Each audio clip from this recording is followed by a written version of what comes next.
This is Southern Cross News with Rachel Williams. Good evening. A 23-year-old West Hobart man has died in a two-vehicle crash between Richmond and Risdon Vale overnight. Police believe his motorcycle crossed the double lines before colliding head-on with a car. Police were called to the scene around 8 p.m. in what would prove a fatal night for a young West Hobart man. Ambulance provided medical assistance to the male rider of the motorcycle, however he was pronounced deceased at the scene.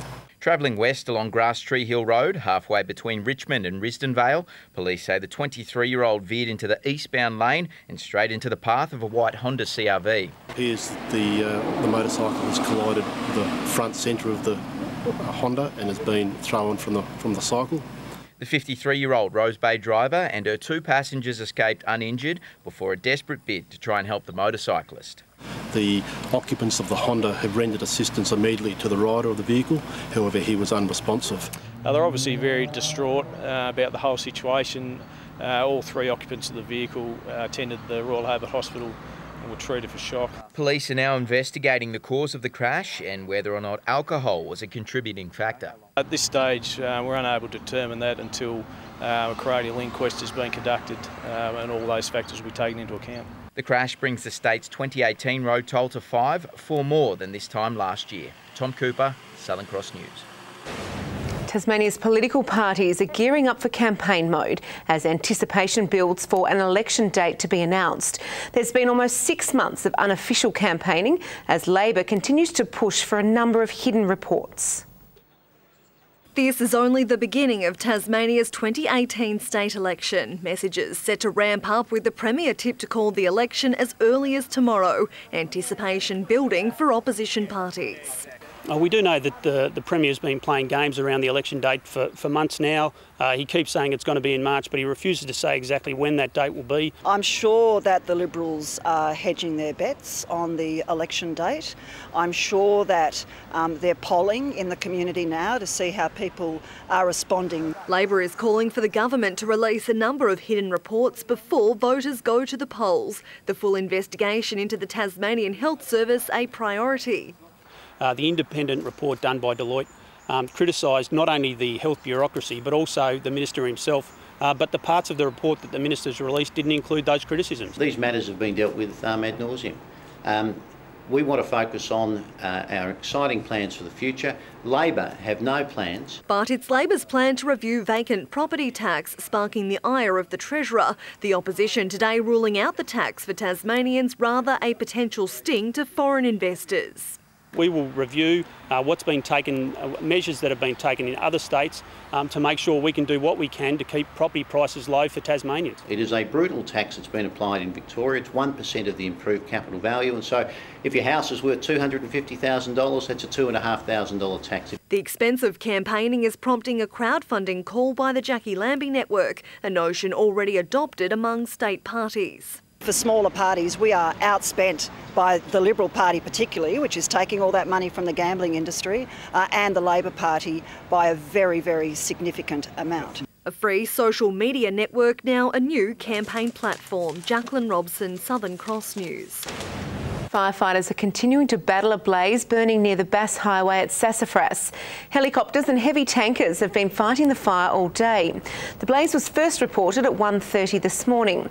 Motorists have been urged to slow down and be aware of emergency service vehicles in the area. The Tasmania Fire Service says there is currently no threat to properties.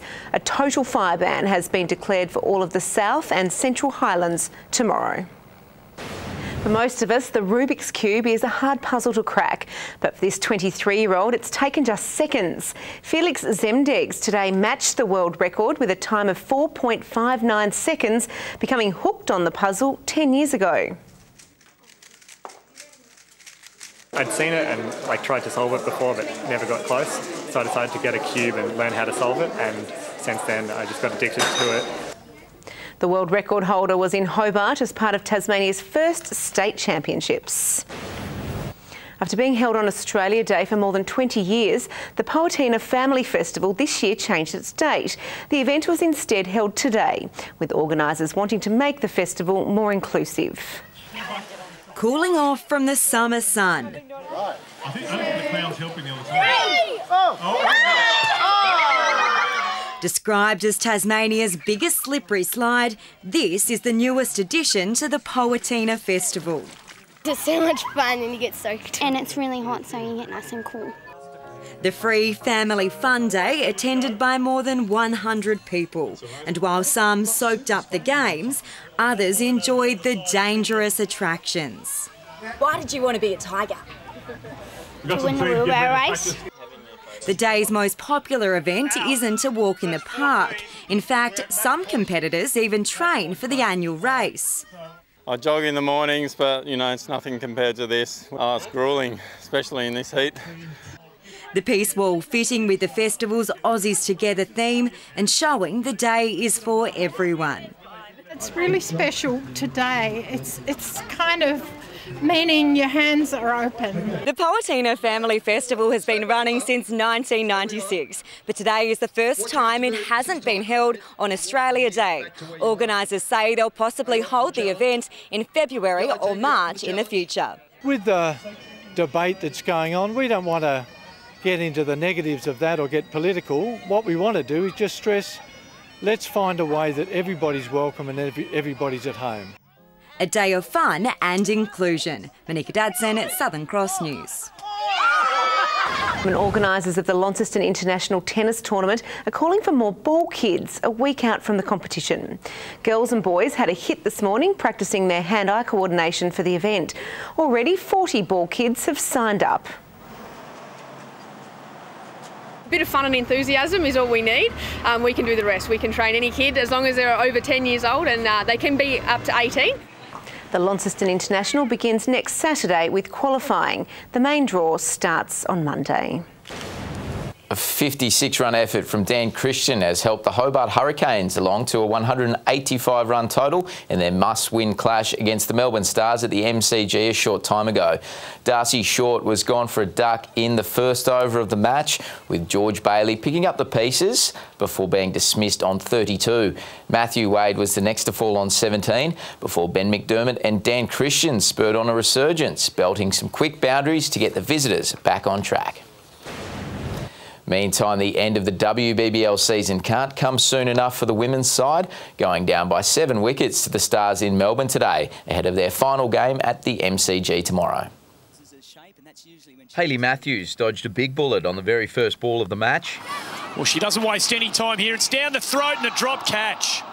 The West Indian making the most of her lifeline. She's gone big and straight down the ground. She continued to frustrate the Stars' attack before Steph DeFaro became the visitors' first victim of the day. Oh, and she's going to come in on the arm. Wrong end. Oh, that's tight. The direct hit always makes it tight. Matthews' run then brought to an end on 34, followed by the Canes' new skipper on 17. Oh, got her. Done her beautifully, Joyce. Sasha Maloney and Veronica Pike managing just 5 runs between them as the Canes' middle order crumbled. Erin Fazakali posting some last-minute boundaries to help the visitors along to a 107-run total. It was smooth sailing for the Stars as their openers got to work. Nicola Hancock finally providing the breakthrough. She's got to be going here, and she is. Holes out. Ugly-looking shot from Alana King. Fazakali takes the catch. But Katie Mack kept the home side on track, notching up 42 before Matthews got her revenge. Hancock managing one more scalp before the Stars cruised home with 7 wickets and 2 overs to spare. Good evening. 28 degrees today for Hobart. Launceston reached 33. Burnie reached 26 with 27 the top in Devonport. A hot and sunny day for most centres. 35 was the state's top today at Bushy Park. 34 the top for Medina. 33 at Cressy and Ouse. 31 degrees for Tunnock, Campania and also Warra. Fingal, Sheffield and Smithton hit 29 with 28 for Strawn, Lyowini and King Island, and 25 degrees a bit cooler for St Helens. Well, on the charts, low-level cloud visible over the state and surrounding waters. A cloud band in the high moving east with speckled cloud over the remainder and monsoon activity visible over the tropical north. Closer in, there's extensive low cloud through the north and the east with low convective cloud further inland and the rest of the state mostly cloud-free. Tomorrow, a cold front approaches the west coast. A high in the Tasman directing northerly winds over the state. The trough visible from the South Australia to to central WA. And east to northeasterly winds on the waters tomorrow, 10 to 15 knots, increasing 20 to 30 later in the east, with seas rising to 2 metres. There is a strong wind warning for eastern waters tomorrow, and there's also a fire warning that's been issued for the upper Derwent Valley. Tomorrow, extremely hot for the south, 36 in Hobart, 39 for Richmond and Ouse, 33 and humid in Launceston, 27 for Devonport, Deloraine 31, some showers possible there. Similar conditions and 27 in Burnie, 33 and sunny for Strawn and Curry, 28 at St Helens with 32 for Swansea and 30 degrees at Whitemark. And the UV continues to be extreme right around the state. Well, Monday brings rain for the west with some thunderstorm activity possible later for north and eastern areas. Rain about the northeast with some showers forecast on Tuesday, contracting to the west, with a fine day on Wednesday, just a few showers about the west and the southeast. Around Australia tomorrow, 30 degrees for Perth, 42 in Adelaide, 39 and sunny in Melbourne, 29 in Brisbane and Darwin, with 31 the top for Canberra.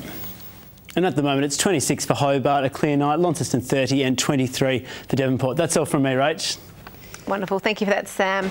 Well, that's all your news for now. Thanks for joining us. Good night.